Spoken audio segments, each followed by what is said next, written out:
تمام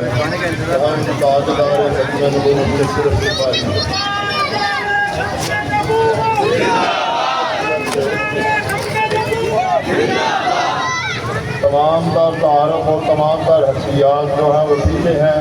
آج اس مجمع میں صرف سپاہی محمد ہو کر کھڑے ہیں اور انشاءاللہ اسی سپاہی کی نیت سے آپ سے دو جملے کہوں گا کہ ہمیں اپنی زندگی میں بدلاؤ لانا پڑے گا. اپنے ضروریات زندگی میں ہمیں بدلاؤ جب تک نہیں لائیں گے، امت واحدہ جب اب اکٹھی نہیں ہوگی تو اس مقصد میں ہم کامیاب نہیں ہوں گے. بکھرے بکھرے رہیں گے، تعصب کی اینک اتارنی پڑے گی اور اتحاد. یہ جب تحفظ قابل سے رسالت کا 1972 میں قانون پاس ہوا تو تمام تر مقاصد ایک یکجان ہو کر اکٹھے ہوئے تو یہ قانون پاس ہوا.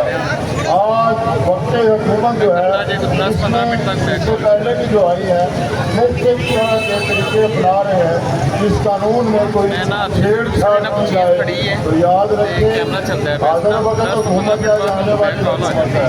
یہ عوام پاکستان جان تو دے دے گی لیکن اس قانون میں رد و بدل نہیں ہونے دے گی.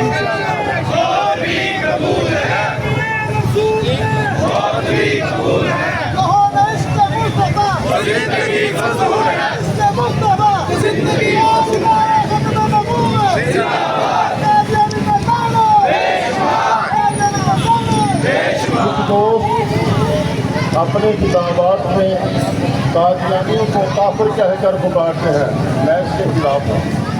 وہ کافر نہیں ہے.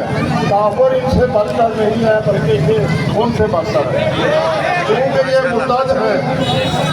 یہ مرتد ہے. مرتد کافر سے بدتر ہے. ان سے کافر بہتر ہے. انہوں نے انکار تو کر لیا نا.